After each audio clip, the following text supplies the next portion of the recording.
Ovulación en mamíferos y ciclos sexuales. La ovulación en mamíferos sigue uno de los siguientes patrones. Ovulación inducida por cópula, que es cuando la estimulación mecánica del cérvix dispara la liberación de gonadotropinas en la pituitaria, que hacen al ovocito resumir la meiosis y disparan la ovulación. La presentan gatos, conejos, etc.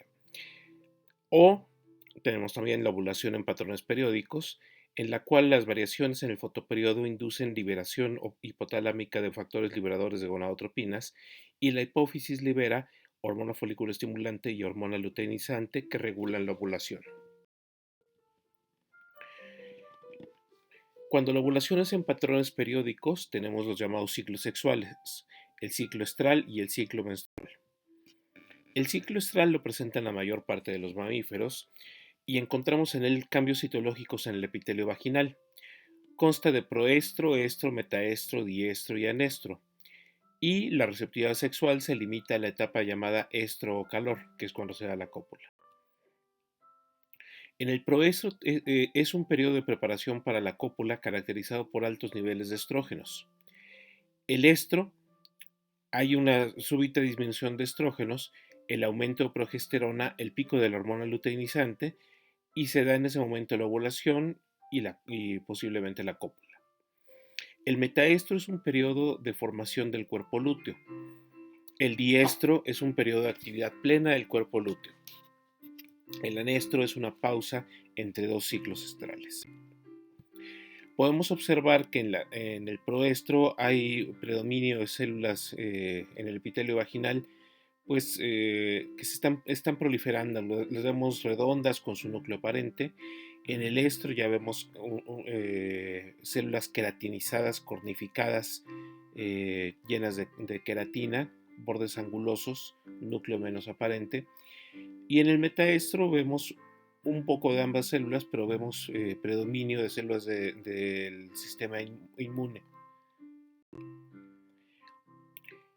El ciclo estral del perro. Los perros presentan de 1 a 3 ciclos estrales anuales con intervalos de 3 a 9 meses. La ovulación se presenta entre 1 y 2 días después del inicio del estro, liberando ovocitos primarios que alcanzan su madurez 108 horas después de la ovulación. La fase lútea puede durar lo mismo, 9 semanas en hembras gestantes y no gestantes. El proestro y el estro duran entre 3 y 20 días. En el caso del proestro se caracteriza por el incremento de concentraciones sanguíneas de estrógenos, lo cual provoca la atracción de machos, aumento en el tamaño vulvar y perineal y un ligero sangrado por diapédesis. En el estro existe la receptividad sexual provocada por la disminución de estrógenos y el aumento de progesterona. Puede haber todavía sangrado. Mientras que en los perros el proestro y el estro son muy prolongados, prácticamente no existe el metaestro, dado que hay una luteinización temprana de los folículos que se lleva a cabo desde el proestro inclusive. El diestro durará 63 días en hembras gestantes y hasta 100 en las no gestantes. El anestro durará de 3 a 9 meses sin evidencia clínica de actividad ovárica. El ciclo menstrual es presente únicamente en primates antropoides. Existen cambios morfohistológicos a nivel del endometrio y puede haber receptividad sexual en cualquier etapa del ciclo. Las hormonas del ciclo menstrual integran los ciclos ovárico, uterino y cervical, y esta integración permite que el útero esté listo para recibir el embrión en cuanto ocurra la ovulación. Aquí vemos en esta gráfica las gonadotropinas en la primera línea, cómo van variando a lo largo del ciclo. Por ejemplo, la hormona folículo estimulante pues tiene aumentos y descensos en la primera mitad del ciclo, pero hay un pico justamente a la mitad, alrededor del día 14, que es cuando es la ovulación, y luego, bueno, se mantiene. Mientras que la hormona luteinizante se mantiene baja, bueno, tiene una pequeña subida, pero notoriamente sube alrededor del día 14, disparando precisamente la evolución. En cuanto a los eventos en el ovario, pues vamos teniendo el desarrollo de los distintos folículos. Alguno de ellos eventualmente crece lo suficiente para ovular el día 14, a la mitad de la gráfica, y después de la ovulación tenemos que el folículo cambia de función, se pone a secretar hormona progesterona y cambia, digamos, lo denominamos cuerpo lúteo. Se mantiene así como cuerpo amarillo hasta que, si no recibe la señal de que hubo implantación, empieza a degenerar hacia cuerpo blanco o corpus albicans. En cuanto a las hormonas ováricas, en la primera mitad del ciclo tenemos un claro predominio del estrógeno, que va subiendo, va subiendo, va subiendo hasta llegar a un pico justamente al momento de la ovulación, y luego desciende, mientras que la progesterona se mantiene baja toda la primera mitad del ciclo, pero predomina en la segunda mitad. En, cuan- en cuanto a la cubierta uterina, el endometrio, tenemos que los primeros 3 a 5 o 7 días se desprende en la menstruación e inmediatamente empieza un proceso de regeneración en la llamada fase folicular, que llega a su máximo, bueno, eh, ter- termina el día 14 y ahí empieza la fase lútea, en donde es receptivo a un embrión para implantarse. Por último, no está en la gráfica, pero el moco cervical se mantiene denso durante todo el ciclo, excepto en los días cercanos a la ovulación, en los que se hace más líquido. La pared del útero está formada por tres capas: el endometrio o mucosa, que reviste el interior de la pared; el miometrio, una capa gruesa de músculo liso; y el perimetrio o revestimiento peritoneal, que recubre la porción externa de la pared. El endometrio se divide en endometrio basal y endometrio funcional. El basal no responde a la progesterona y no se descama. A partir de él se regenera la mucosa. El funcional responde a la progesterona y sí se descama en la menstruación. La mitad superior del endometrio funcional forma la capa compacta en la fase secretora, y la capa inferior la capa esponjosa. Desde la pubertad hasta la menopausia, el endometrio presenta cambios cíclicos cada 28 días controlados por el ovario. Son tres etapas: la fase folicular o proliferativa, la fase secretora, progestacional o luteínica, y la fase menstrual o isquémica. En la fase proliferativa, que comienza al terminar la fase menstrual bajo la influencia de estrógenos, paralelamente al desarrollo de los folículos ováricos, la capa basal, irrigada por las arterias basales, inicia la regeneración del endometrio.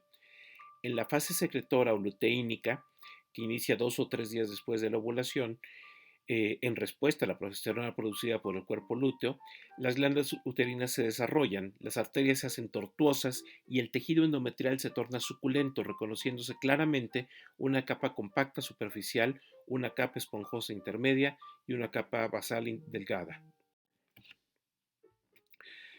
En la fase menstrual, si no hay fecundación, las vénulas y los espacios sinusoidales se llenan de células sanguíneas, y posteriormente la sangre escapa de las arterias superficiales, desprendiéndose pequeños fragmentos de estroma y de glándulas.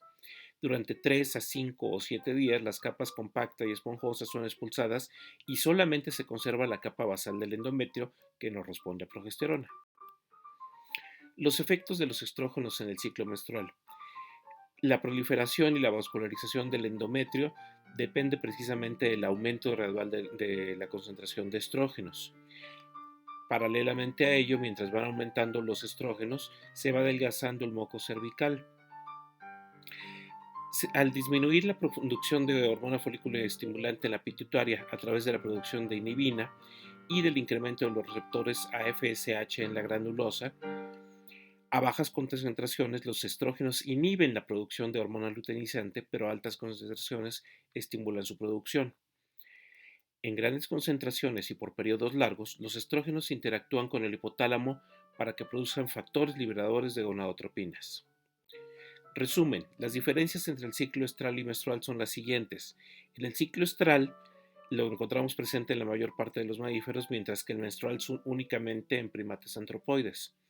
En el estral, los cambios citológicos se encuentran en el epitelio vaginal, mientras que en el menstrual los cambios se dan a nivel del endometrio. En el estral, la receptividad sexual se limita al estro, y en el menstrual puede haber receptividad sexual en cualquier etapa. Anomalías del ciclo menstrual. La amenorrea es la ausencia total de menstruación, que puede ser primaria antes de la menarquia o secundaria una vez instaurada la menarquia. Los ciclos menstruales cesan. Son fisiológicas las amenorreas de la infancia, de pubertad, las de embarazo, lactancia y menopausia. Por el contrario, son patológicas todas las demás. Se denomina dismenorrea la menstruación dolorosa, que puede ser primaria sin bases orgánicas que justifiquen el dolor o secundarias a causas orgánicas, generalmente ováricas y o uterinas. Hipermenorrea es una menstruación demasiado abundante o excesivamente prolongada, de más de 7 días. Hipomenorrea son menstruaciones muy escasas en su cantidad o excesivamente breves, menos de 2 días. Metrorragia es un sangrado de tipo menstrual de breve duración y cantidad variable, que se presenta durante el ciclo menstrual. Puede no ser grave, pero debe ser tenido en cuenta porque puede ser indicativo de lesiones graves. La oligomenorrea son menstruaciones muy espaciadas en tiempo y por lo tanto de poca frecuencia. Son características de los periodos premenopáusicos. Polimenorrea son menstruaciones muy frecuentes en periodos o ciclos de menos de 24 horas.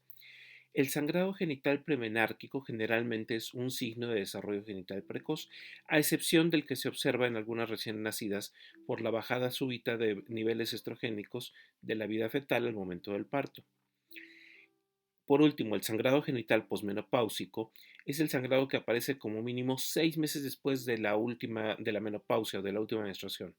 Siempre es patológico por lo cual siempre debe estudiarse cuidadosamente por ser en general secundario a desarrollo de tumores ováricos o uterinos. Muchas gracias.